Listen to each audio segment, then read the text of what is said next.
Movilidad, la ruta hacia un transporte más limpio en Colombia. Invitamos a nuestro escenario a los panelistas Carolina Rojas Hayes, presidente de Fede Biocombustibles, Karen Peralta, directora de la Cámara de Hidrógeno Andi Naturgas, a Claudia Mercado, subdirectora de Movilidad Urbana y Regional, a Mauricio Rodríguez, presidente de Ecologic y CO2 Cero, y modera esta conversación Charlie Rodríguez, director general de Latinbus.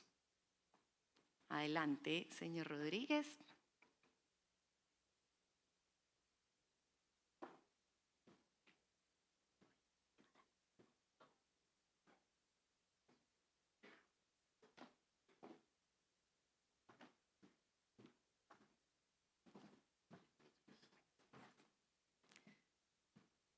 Señor Rodríguez, el escenario es suyo.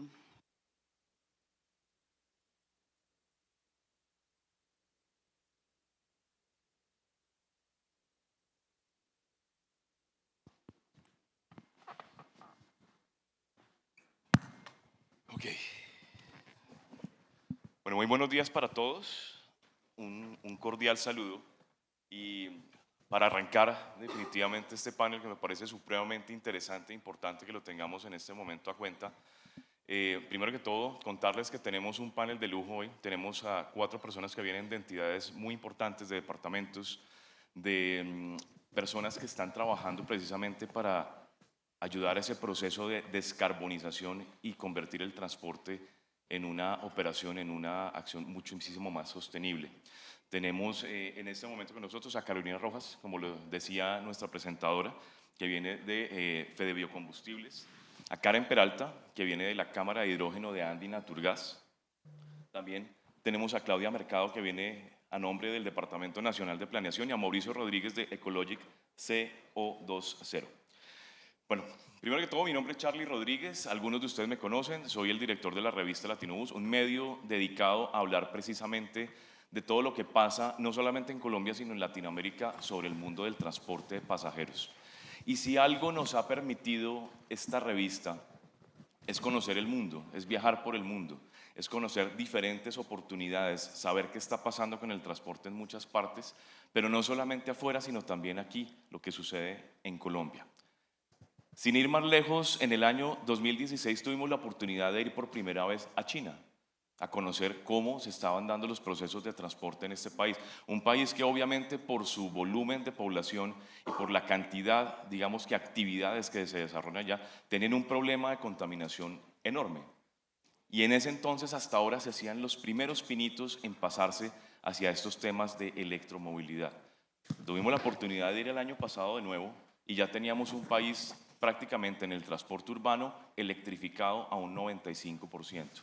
El avance ha sido realmente impresionante. También hemos tenido la oportunidad de viajar muchas veces con nuestra revista a una de las ferias de buses más importantes del mundo, que se llama Buzzworld. No sé si ustedes aquí, algunos de ustedes han tenido la oportunidad de ir no solo a Bélgica, sino a otros lugares a conocer esa feria de Buzzworld donde se muestran los buses más importantes, los desarrollos más modernos a nivel mundial. Y durante pandemia no hubo feria, por tanto, esa feria se hace cada 2 años y hubo, digamos que un espacio de 4 años para que se diera una edición a la otra, es decir, antes de pandemia y después de pandemia. Y quedamos totalmente sorprendidos hace 2 años viendo cómo teníamos una oferta por parte de los productores de vehículos completamente volcada hacia lo sostenible, hacia lo eléctrico, sobre todo en el transporte urbano. Vamos a ver, por ejemplo, lo que ha pasado aquí en Colombia con ese proceso de descarbonización.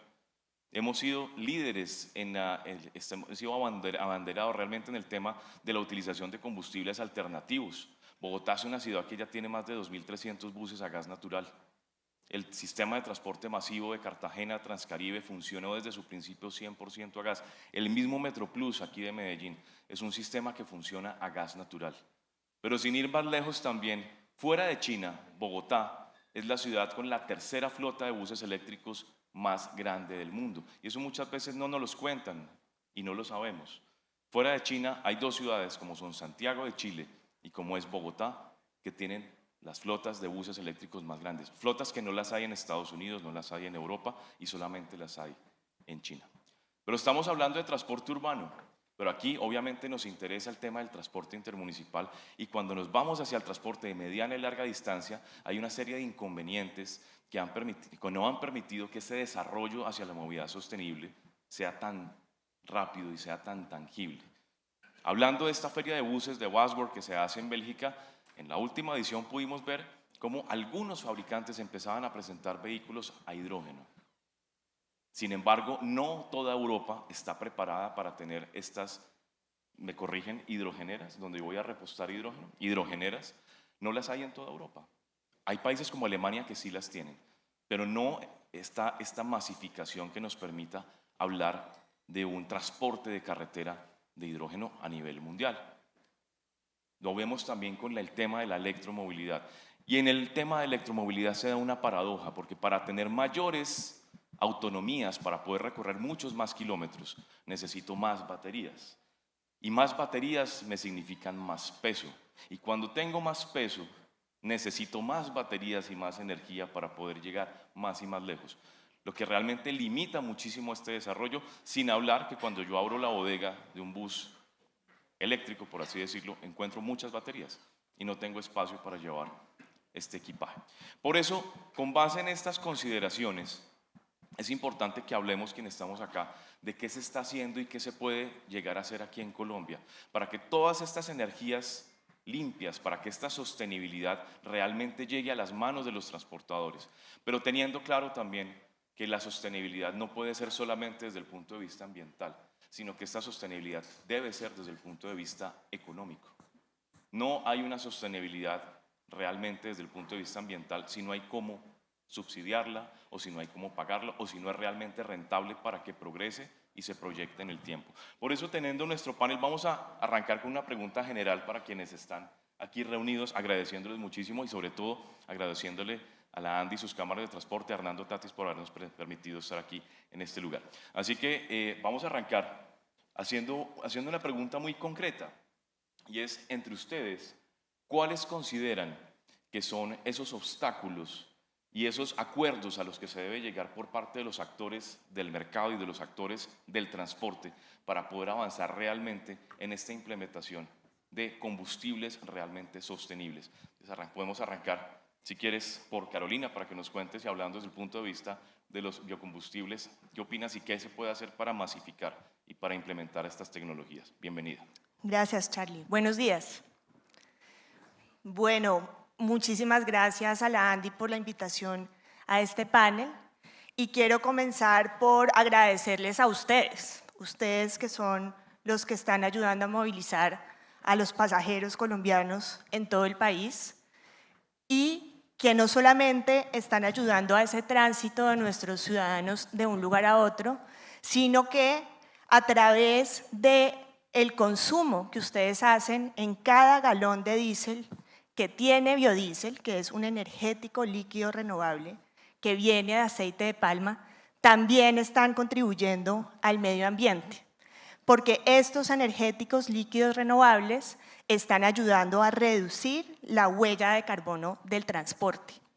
Hoy en día en Colombia, tanto el transporte de pasajeros como el transporte de carga, en el año 2024 se redujeron 2 millones de toneladas de gases de efecto invernadero por parte de este sector y se eliminaron 400 toneladas de material particulado del aire, gracias a ese consumo que ustedes hicieron mientras transportaban a los pasajeros de un lugar a otro y también en esta cifra incluyo al transporte de carga. Y eso es una muestra de cómo los diferentes sectores pueden trabajar conjuntamente para una movilidad y una sostenibilidad cada vez mayor de nuestro país. Y por eso pues celebro este panel en este congreso que nos permite hablar sobre las oportunidades y los retos que tenemos para seguir hablando sobre esta transición energética. Específicamente frente a tu pregunta, Charlie, lo que yo he podido aprender en mis muchos años de experiencia tanto en el sector público como en el sector privado, es que la transición energética no es algo que pasa de un día para otro. Para llegar a la transición energética se necesita crear consensos, acuerdos entre las partes. A veces esos acuerdos no son fáciles de obtener entre el sector privado y el sector público. Para llegar a esos acuerdos necesitamos no solo tener metas y diagnósticos, que en nuestro país tenemos en abundancia, sino que esas metas y esos objetivos se vuelvan cosas concretas, beneficios para realmente los usuarios y los colombianos, que es lo que a nosotros nos interesa. Y tenemos que trabajar, y mi experiencia desde Fede Biocombustibles es que necesitamos pasar de ese discurso a pues temas muy concretos. En el caso de los biocombustibles, ¿qué vemos nosotros? Los biocombustibles ya tienen una tradición de 20 años en Colombia, tienen un marco normativo, pero necesitamos que ese marco normativo pues, se cumpla y que reconozca ese aporte que tienen los biocombustibles a los objetivos de la transición energética a través del consumo que cada uno de ustedes hace en sus vehículos de carga. Y lo otro que tenemos que hacer es comprometernos como industria para seguir avanzando en esa transición energética, y los biocombustibles pues no solo nos ayudan hoy a la descarbonización del transporte terrestre, de pasajeros, de carga, de vehículos privados, sino en el futuro también nos van a ayudar para descarbonizar otras formas del transporte, como lo son los aviones, a través de los biocombustibles sostenibles de aviación, y el transporte marítimo, que también puede utilizar biocombustibles para reducir su huella de carbono. Al final, lo que tiene que ser la transición energética desde mi punto de vista es que tiene que ser justa, que es un objetivo que tiene este gobierno, pero que es un objetivo de país. Tiene que ser progresivo y tiene que ser realista, yendo un poquito a tu comentario, Charlie. Y ahí nosotros creemos que los biocombustibles tienen mucho que aportar porque ya son una tecnología probada que estamos utilizando y que tiene muchos deseos de seguir expandiéndose y aportando a diferentes objetivos del país. Gracias. Muchísimas gracias. Y ahora hablemos un poco desde el punto de vista de esa cámara donde estamos hablando de hidrógeno, de gas. ¿Qué se necesita realmente para subsanar esos obstáculos y empezar realmente a que se convierta en una verdadera alternativa el hidrógeno dentro de esta matriz energética? Bueno, muchísimas gracias por la invitación, y qué bueno tener esta audiencia para contarles un poco más sobre el hidrógeno y sobre esas oportunidades que estamos viendo en materia de movilidad sostenible utilizando este nuevo combustible. Antes de entrar a hablar de los retos, quiero hacer una reflexión sobre la oportunidad tan grande que tiene Colombia para hacer esta transición energética y para tener alternativas limpias en el transporte. Pocos países pueden darse el lujo de tener combustibles líquidos, de poder tener gas natural y poder convertir parte de su flota a gas natural, de tener bios también producidos localmente, de pensar en hidrógeno y de avanzar hacia una flota eléctrica. Vimos hace un día lo que pasó en Europa y todo ese caos que hubo alrededor de la energía eléctrica, y eso también nos hace pensar en la importancia de tener una diversificación en fuentes de energía, y hacia esto tiene que estar orientada la transición energética, y por supuesto pues el transporte no es ajeno a ello. El hidrógeno tiene una ventaja, o tiene varias ventajas frente a otras alternativas y que mencionabas hace un momento. Una, el peso del almacenamiento. El hidrógeno puede almacenarse a altas presiones, lo cual pues implica un menor peso frente a las baterías, por ejemplo, lo cual lo hace muy atractivo en algunos segmentos de transporte como el transporte de carga, porque libera capacidad para efectivamente hacer el transporte de carga. Otro tema, la autonomía.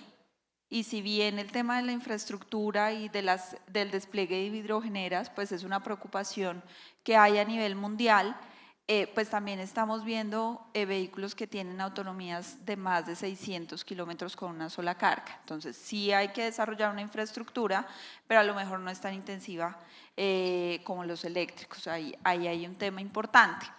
Y el tercero tiene que ver, por supuesto, con las emisiones, que es lo que nos trae a este panel, y es que el consumo de hidrógeno tiene 0 emisiones, no menos que 0 emisiones.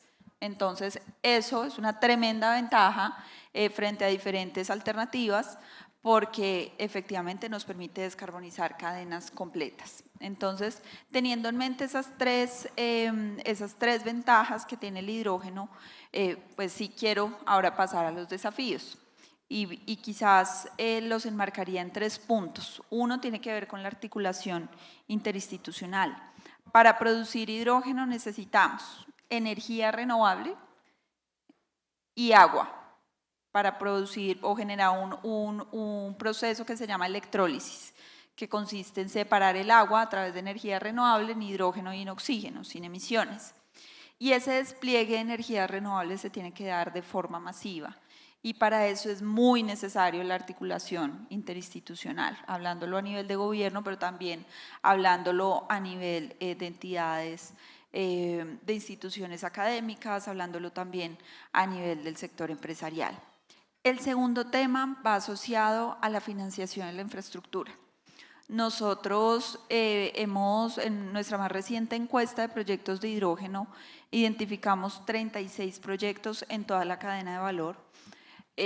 Alrededor de un 30% de estos proyectos van orientados a la descarbonización del transporte. Y lo que nos hemos dado cuenta es que están en unas etapas muy iniciales de desarrollo porque no hay financiación. Entonces, el acceso a financiación sería el segundo tema muy puntual. Claro que tenemos unos retos de mercado que permiten o que impiden más bien que se desarrolle y que llegue esta financiación, pero es algo que se debe acelerar. Y hay muchas formas de enviar los mensajes correctos para que esa financiación llegue y los grandes desarrolladores de estos proyectos pues estén apostando por Colombia para este desarrollo.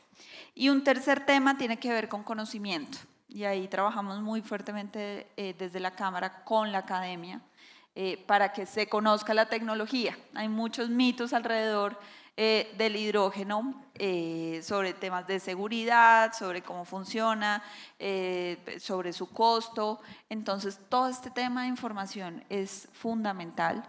Cuando hablamos en términos de transporte también, porque no tenemos un almacenamiento fijo de hidrógeno, sino tenemos un almacenamiento móvil de hidrógeno, entonces también estos temas de seguridad son importantes. El hidrógeno es potencialmente peligroso, es una sustancia que tenemos que tener todas las precauciones, pero tampoco es una sustancia que no hayamos usado. Hoy en día Colombia demanda alrededor de 176.000 toneladas de hidrógeno al año en aplicaciones industriales y apenas está entrando en el tema de transporte. Ok, perfecto. Mauricio, hablemos sobre esos obstáculos que tenemos hoy en día para la implementación de todas estas tecnologías sostenibles en nuestro país. Buenos días a todos, muchas gracias por invitarnos a estar acá. Yo creo que el diagnóstico es súper claro, todos coincidimos en que hay que hacerlo, en que tenemos que avanzar, esto no es una moda, es una política de Estado, es una política del mundo, la descarbonización, las NDCs que tenemos que cumplir como país, que estamos en renovación. Y pues todo esto que ocurre ya no nos da otro espacio, sino que hay que hacerlo. Yo me voy a concentrar más en resumir por qué creo yo que no se ha hecho, porque ya sabemos que todo hay que hacerlo. No creo que aquí haya alguien que diga, no, tenemos que volver al crudo pesado, pues eso no debería pasar. Y todos coincidimos, y escuchaba ahora a la directora también al final de su exposición, decía, esto requiere muchos recursos. Hablamos de billones de pesos, hablamos de que hacer una planta de hidrógeno cuánto nos vale, la transformación de los vehículos cuánto nos vale, si queremos montar más biocombustibles, lo que sea, todo es recursos. Entonces yo creo que hay como dos temas. Un tema en el recursos hay dos maneras de conseguir estos recursos, vía, llamémoslo castigos, llámense impuestos, multas, ahora que viene el Programa Nacional de Cupos Transables que va a ser, digamos, importante, generador de recursos para medir hasta dónde podemos tener emisiones. Ya digamos que las reglas empiezan a volverse más complejas, es un tema que que desde la industria no sé, mi percepción es que no se le ha parado tantas bolas, pero eso ya es una realidad. Están en reglamentación el Ministerio de Ambiente también todo este tema de los cupos. Entonces ahí hay unos recursos. El impuesto al carbono desde el 2016, ahora digamos desde la última reforma tributaria, el 50% de los recursos se van a un fondo que teóricamente digamos es para sembrar árboles. Bueno, en principio se llamaba el Fondo de la Vida, entonces eso era como el Fondo para la Paz, entonces eso como que no es tan claro bien esas destinaciones y de hecho pues hay gran parte de esos recursos todavía en esos fondos. Entonces recursos empiezan a existir. La buena noticia es que empiezan a existir. Y la otra parte son los incentivos. Hablaban ahora sobre subsidios, hablaban ahora de subsidios que le estamos dando a cosas que no deberíamos darle. Y ahí creo que, entendiendo digamos que esto es una transición y como decía Carolina, esto toma tiempo, no está pasando en las velocidades y de pronto no en las coherencias que uno esperaría que pasaran. El impuesto al carbono, que debería ser un impuesto piguviano, digamos, con una destinación específica a el daño, debería ser destinado los recursos a estas transformaciones, no a financiar procesos de paz. O sea, yo entiendo que la paz es muy importante para el país. Yo entiendo que hay que vincular todo con todo. Eso, me parece que el ejercicio de gobierno es súper difícil por eso, porque no es como pensar solo en una cosa, pero si los transportadores y los que consumimos combustibles estamos pagando unos recursos por usarlos, ¿por qué no usarlos precisamente en la descarbonización? ¿Por qué no usarlos en incentivar los biocombustibles? ¿Por qué no usarlos en nuevas plantas de hidrógeno? Si ahí están las oportunidades. Pero cuando yo llego, siempre que llegamos a la solución, todo es divino. En el Excel todo funciona maravillosamente. Pero cuando vemos de dónde va a salir la plata, hasta ahí llega. Y tenemos cómo. Entonces yo creo que esos autosubsidios, como yo los llamo en términos, por ejemplo, de mercados de carbono, cuando yo hago bien las cosas, cuando yo hago una transformación y uso hidrógeno y no ACPM, cuando uso biocombustible y no gasolina, yo debo tener un premio. Ese premio se llama un certificado de carbono. Ese certificado de carbono yo lo debería vender y meter en un mercado donde Colombia sigue siendo la niña bonita del mercado de carbono en el mundo. Y eso no lo hemos visto. Así como decías ahora de los buses eléctricos en Bogotá, tampoco hemos visto. Y ahora lo que vemos es que hay limitaciones al mercado de carbono en Colombia para exportar certificados, para usarlos y con unas señales de precio pésimas. No es rentable tener certificados de carbono a esos precios y pensar en transformaciones energéticas. Si nosotros tuviéramos certificados de carbono a los precios que tiene Europa, pasan las transformaciones. Noruega tiene impuesto al carbono desde los 90. ¿Y cómo están sus emisiones? ¿Y cómo está su sistema de transporte? ¿Y cómo lo han financiado? De ahí.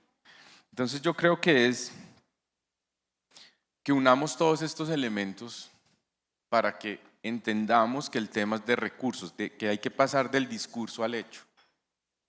Porque la transformación no se da, yo no puedo pintar una pared blanca con un brochazo negro, no va a ser posible. Tengo que llevar esa transformación a partir de recursos, bien sea, y obviamente el rol del Estado es todo, en generar señales de precio, en generar subsidios a quienes tienen que generárselos, en generar mercados de carbono para que autogeneremos nuestros subsidios, en que nos premien por hacer las cosas bien y pues obviamente digamos que llamémoslo entre comillas ese castigo del impuesto, pues podamos usar los recursos en donde tenemos que usarlos y no que se diluyan y se dispersen en otras cosas que no van a terminar en temas de descarbonización. Adelante, Claudia. Hablemos sobre ese rol en este momento rápidamente gubernamental en esa liberación de obstáculos para llegar a esa descarbonización y tener un transporte intermunicipal mucho más sostenible. Gracias.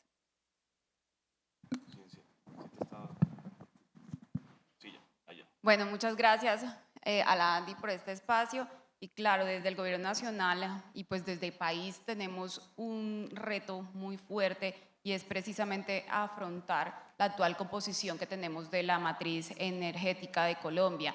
Según datos de la UNME tenemos que el sector transporte pues tiene un consumo de alrededor del 42%, pues dato que es realmente alarmante por la dependencia tan alta que tenemos del uso de los combustibles fósiles en el sector transporte en general, que está alrededor del 97%, con parques automotores entre el 15 y 20 años de vida útil que ya requieren ser reemplazados y que pues están, digamos, en algún grado afectando la calidad de los servicios, especialmente en los sistemas de transporte público. Esto implica que tenemos una exigencia y ahí sí, como lo mencionaban, desde trabajar articuladamente con acuerdos, consensos, formulaciones de herramientas, de políticas que vengan de lo público, también implementación de lo privado para la transformación de esas fuentes energéticas, la gestión de la demanda y la implementación de los sistemas de transporte con un énfasis en tecnología de cero y bajas emisiones que nos ayuden pues a tener una eficiencia mayor energética por pasajero transportado. Ahí tenemos una serie de dificultades, de limitaciones, que a pesar que en Colombia el costo de los vehículos eléctricos ha venido bajando, hemos visto que se han ampliado las garantías de las baterías eléctricas, que pues hace un beneficio en los modelos financieros para la adquisición de flota eléctrica, pero seguimos estando, los vehículos eléctricos siguen estando entre el 45 y el 67% del costo de inversión superior a las tecnologías convencionales como son diésel y gasolina. Eso genera pues que tengamos una exigencia desde las capacidades fiscales de las ciudades y nosotros como gobierno nacional y también desde los privados proveedores en poder realmente volver mucho más accesibles para las ciudades el uso o la compra de estos vehículos eléctricos. Ahí desde el gobierno nacional pues hemos venido trabajando en la estructuración de diferentes guías con fuentes alternativas de financiación, también en la estructuración de estudios que puedan digamos, aumentar ese conocimiento técnico, esas capacidades técnicas en las diferentes ciudades de Colombia, con un énfasis en las intermedias y en las pequeñas, donde estamos viendo pues que es mucho más restrictivo la adquisición de estos vehículos eléctricos, pues por el tema fiscal de las ciudades y también las limitaciones que tenemos en el poder adquisitivo de los usuarios.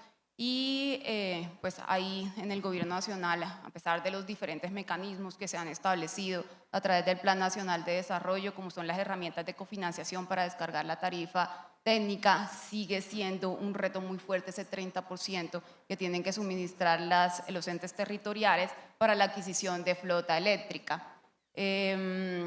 También acá es importante mencionar que desde el DNP hemos venido haciendo unos pilotos con el bus eléctrico de Navitran en articulación también de C40 y Zebra, donde hemos ido con este vehículo precisamente a lo que mencionabas, Karen, de romper esos mitos y esas falsas creencias que tienen alrededor, no solo la tecnología pues, eléctrica, sino también pues, ahora con las iniciativas de las tecnologías de hidrógeno y donde hemos tenido pues, rendimientos energéticos del más del 50% con respecto a las tecnologías convencionales y también en las principales ciudades como son Cali, Medellín, Bogotá tenemos unos datos en cuanto a mejoras en ahorros en los costos de operación del 45 al 50%.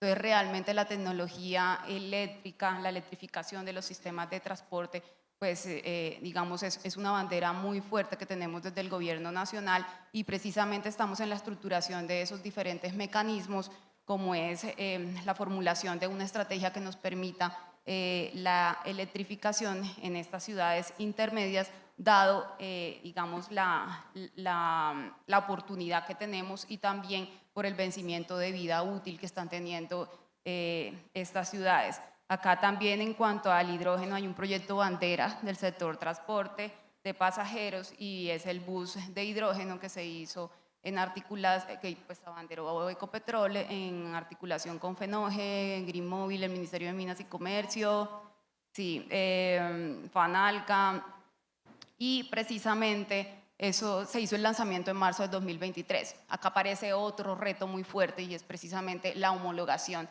del vehículo de hidrógeno, que a la fecha aún no cuenta con con esta homologación debido pues a que se tienen que surtir diferentes pruebas técnicas operacionales y está pendiente pues de una certificación en cuanto a la calidad del combustible verde. Entonces, acá también nosotros como gobierno nacional tenemos ese reto en diferentes aspectos para poder ir de la mano con los diferentes sectores en la transformación energética y en la incorporación de estos vehículos de cero y bajas emisiones. Hay otra gran limitación, o bueno, una dificultad que hoy tenemos en Colombia y es precisamente el déficit de los sistemas de transporte público. Están alrededor de 3.6 billones con datos de 2024, lo que genera que no se tengan, pues que las ciudades no tengan el capital, el capital para hacer esas inversiones en renovación de los vehículos, a tecnologías de cero y bajas emisiones y también de por parte de los transportadores o de los concesionarios a que tengan esa confianza de la banca para poder acceder a esos créditos. Entonces es una serie pues, de retos que a la final generan que desde el gobierno nacional pues tengamos una estrategia en articulación con los diferentes actores para poder avanzar en esa transición energética justa, también porque esto va de la mano de una mejora, pues entre otras cosas, de la calidad de vida de los usuarios con respecto al uso de vehículos eléctricos, pues los mismos trabajadores, conductores y usuarios, las personas que están haciendo el mantenimiento y demás, pues digamos con estudios y ahorita estamos en la evaluación de la política de movilidad urbana regional que se ha implementado en Colombia y precisamente, y bueno, de visitas y demás que hemos tenido en estos sistemas, ellos han manifestado que realmente la calidad de vida en la parte laboral se mejora absurdamente con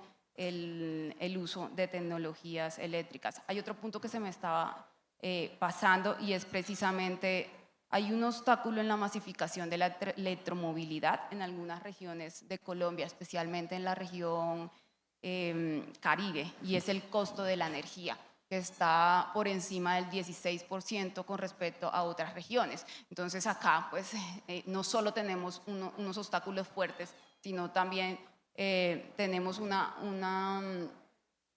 pues no hay una manifestación de interés por parte de los altos gobernantes por esos mitos alrededor de la electrificación y también de la inestabilidad de la energía y del suministro de la misma. En cuanto también hay otra parte, hay otro punto que es importante y es la apuesta férrea que nos hablaba Marta Coronado, que se tiene en el país.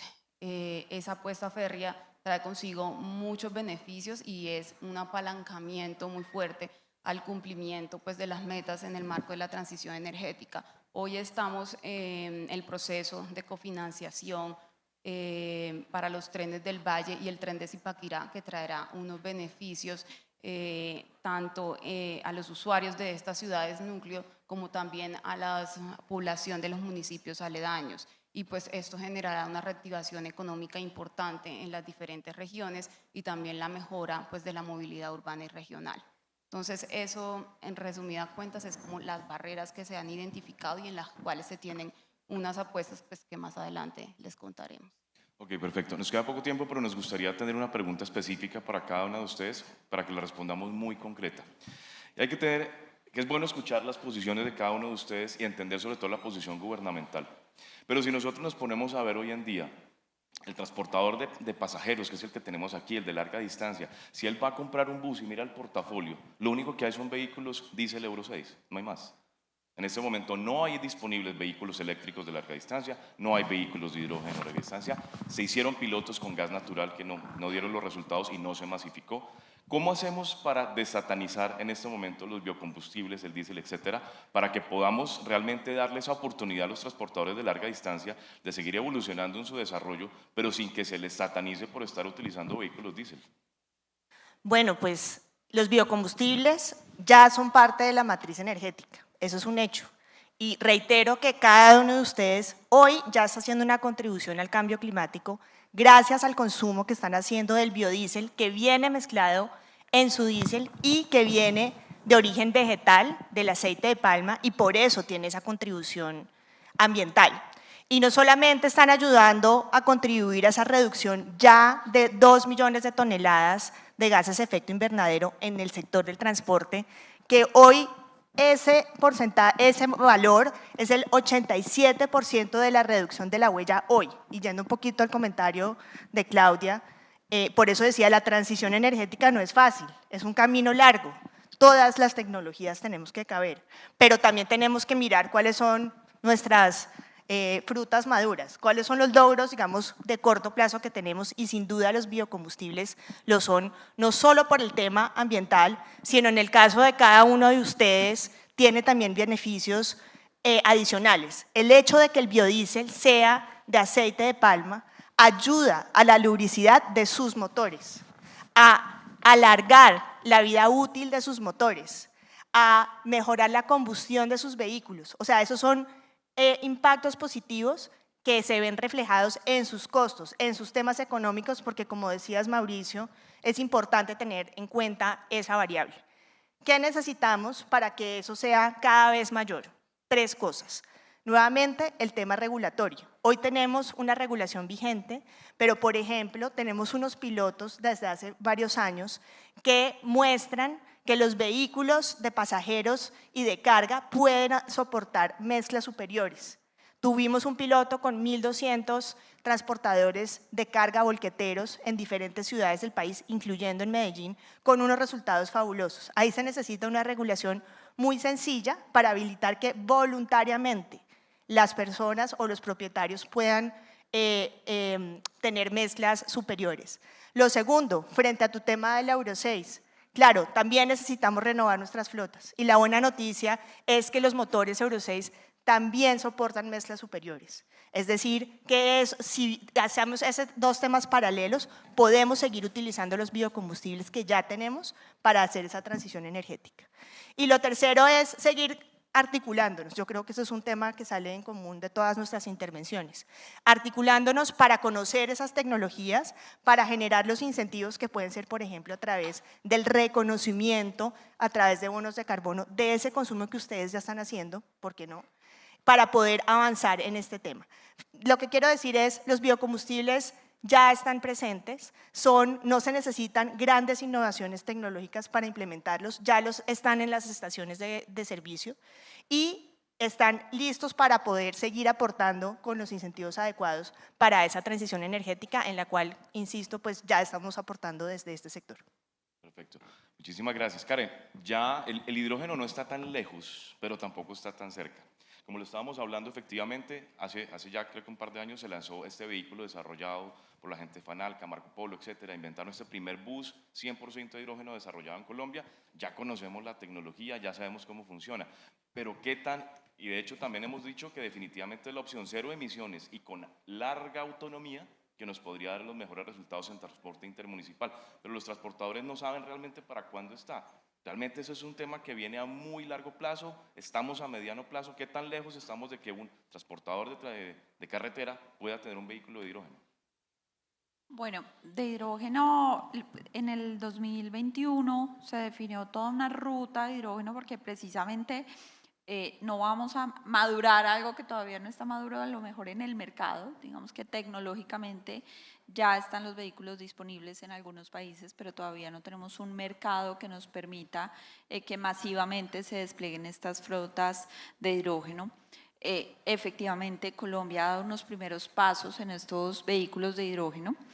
En el 2022 se hicieron las primeras pruebas con un Toyota Mirai en Cartagena, en la refinería de Cartagena, y luego Ecopetrol con Fanalca, con Green Móvil y con apoyo de recursos públicos del FENOGE, decidieron embarcarse en este proyecto de desarrollar un bus de hidrógeno en Colombia que tiene celda de combustible japonesa, pero todo el ensamblaje se hizo en Colombia, y ahí empezamos a encontrar una serie de desafíos muy asociados a los temas de articulación. Por ejemplo, lo que mencionabas de la calidad del hidrógeno. Iba listo el bus cuando iba a hacer todo el tema de homologación, pues el proveedor de la celda de combustible decía, necesito que me garantice la pureza de ese hidrógeno, que es 99.8%, nivel de pureza de 99.8%. Fuimos a ver, los laboratorios en Colombia no tienen esas pruebas. Entonces, esa articulación es en lo que estamos trabajando en este momento para que llegue a lo mejor en la próxima década una masificación. No quiere decir que estemos sentados esperando a que la próxima década pase, porque si no vamos a ese paso adelante, no van a llegar. ¿Cierto? Tenemos que ir probando las tecnologías, desarrollando proyectos demostrativos en diferentes segmentos de transporte en carga, en el transporte de pasajeros, transporte liviano. Definitivamente el hidrógeno no es una alternativa para el transporte liviano. Los eléctricos o otras alternativas tienen mejores posibilidades, pero sí ir avanzando muy rápidamente. Ir avanzando en el tema de incentivos. Hoy en día Colombia tiene unos incentivos para el hidrógeno asociados más que todo al tema de la oferta, pero también pues desarrollar todos estos incentivos del cambio tecnológico y cómo desde la demanda podemos también desarrollar unos incentivos. Y por último, lo que estamos viendo también es cómo desarrollamos una economía del hidrógeno en unas regiones puntuales, donde a través de un proyecto ancla se pueden desarrollar otros proyectos, que eso sí podría acelerar la entrada de vehículos, es decir, por ejemplo en Cartagena, por ejemplo en el Valle del Cauca, por ejemplo en Barranquilla, donde hay un potencial de producción de hidrógeno a muy bajo costo, que podamos anclar una demanda y con esa demanda ancla poder suministrar hidrógeno a otras aplicaciones como el transporte. Eso quizás puede adelantar un poco más la masificación, y en este momento estamos conociendo la tecnología, articulando y preparando todas las instituciones para que cuando llegue la masificación se pueda dar, y trabajando también mucho en los incentivos desde el lado de la demanda. Excelente. Mauricio, ¿qué podemos hacer? Hablábamos de una inmediatez, por así decirlo, tenemos biocombustibles para allá, el hidrógeno se tarda un poco, pero ¿qué más podemos hacer aquí ahora si los transportadores de carretera de larga distancia quieren empezar a tener nuevos modelos de negocio desarrollándose hacia la sostenibilidad? Bueno, esa pregunta es grandísima, pero yo quiero como recoger y al final cerrar. Acabas de decir 2 millones de toneladas se han disminuido. ¿Por qué no se han convertido en certificados de carbono que puedan venderse y seguir impulsando los biocombustibles? Soy fan, digamos, de los biocombustibles. Tuve una camioneta B100, o sea, y funcionaba perfecto. O sea, eso del mito que es que falla, eso es carreta. Funcionó perfecto, los tractores de nuestros cultivos funcionan con B100, huele a papa frita porque lo hacemos a partir de aceite reciclado también, y funciona muy bien. Entonces yo creo que hay ahí que tenemos que salirnos un poco de esos mitos y aumentar las mezclas, y como tú dices, es una regulación súper sencilla, que no tendría ni siquiera impuesto al carbono. O sea, hay un montón de elementos ahí, pero si el impuesto al carbono sigue siendo así de baja la tarifa, pues no hay incentivo. O sea, para que bajemos, para que nos descarbonicemos, para que dejemos esa dependencia, las señales de precio sobre el carbono tienen que ser mucho mayores. Si no, es mejor pagar el pecado, seguir calladitos, seguir business as usual y seguir contaminando. Entonces yo creo que hay unas señales como por los dos lados. Tú hablabas ahora que el déficit del transporte público era como de 3 billones de pesos. En el fondo del impuesto al carbono hay más de 3 billones de pesos. Si yo cruzo esas dos cosas, las ciudades pudieran hacer inversión en biocombustibles, en electrificación, en hidrógeno, en lo que quieran, porque siempre estamos al debe. Yo al debe, ¿qué voy a pensar para mañana? Sí, es que eso es lo que nos pasa. O sea, si no pensamos en formas creativas para generar recursos, pues estamos como mal. Y al final, pues digamos, desde la sostenibilidad sí podemos hacer muchas cosas, podemos medir. El otro día leía un libro donde hablaba de mejoras pequeñas. Si yo empiezo a mejorar el 1% de mi consumo a través de biocombustibles, a través de la educación a los conductores, a través de programas de eco-driving, a través de medir eso. Es que ayer escuchaba en todas las conferencias y es que no medimos. Somos muy malos para medir y entonces queremos mejorar, y a veces uno dice, no, pero para mejorar el 1%, nosotros en una gran flota de transporte de 1.100 vehículos mejoramos el 3% del consumo. ¿Sabe cuánta plata al año fue eso? Pagaron 300 veces el valor de la consultoría, le dieron premios a los conductores, todo el mundo feliz, pero desde un enfoque de la sostenibilidad, no del regaño porque usted está gastando y usted me está gastando más combustible. Si usted lo hace desde otra perspectiva, seguro tiene mejores resultados. Ok, perfecto. Estábamos escuchando ahorita, Claudia, y yo sé que aquí tenemos, me pongo en los zapatos de los transportadores que tenemos al frente, porque todos de ellos son transportadores de carretera, son transportadores de larga distancia. Y parece que todo el tema de política está muy claro para el tema urbano, para los sistemas de transporte masivo, para los sistemas, pero para ellos siempre están como en ese limbo en el cual están necesitando ese apoyo. Por ejemplo, ellos han hecho un esfuerzo impresionante porque desde que salieron los vehículos Euro 6, vehículos 20, 25% más costosos, ellos han seguido haciendo el esfuerzo por seguir renovando sus flotas e incorporarse en este tema de bajas emisiones, por así decirlo. ¿Cómo se les puede ayudar? ¿Cómo se puede articular el gobierno para que realmente los transportadores de carretera, que tienen pocas alternativas, que la electromovilidad no es una opción para ellos, qué podemos hacer con ellos para que realmente se articulen y se generen políticas desde el gobierno que les permitan a ellos involucrarse en este tema de sostenibilidad? Sí, ahí reconocemos los grandes esfuerzos que hacen los diferentes transportadores en las diferentes líneas del servicio de transporte público. Precisamente ante esas dificultades que tú mencionas y esa ausencia de mecanismos de financiación que se tienen dentro del Plan Nacional de Desarrollo, dentro del actual Plan Nacional de Desarrollo quedó en el artículo 253 la creación de un fondo para la promoción del ascenso tecnológico del sector transporte.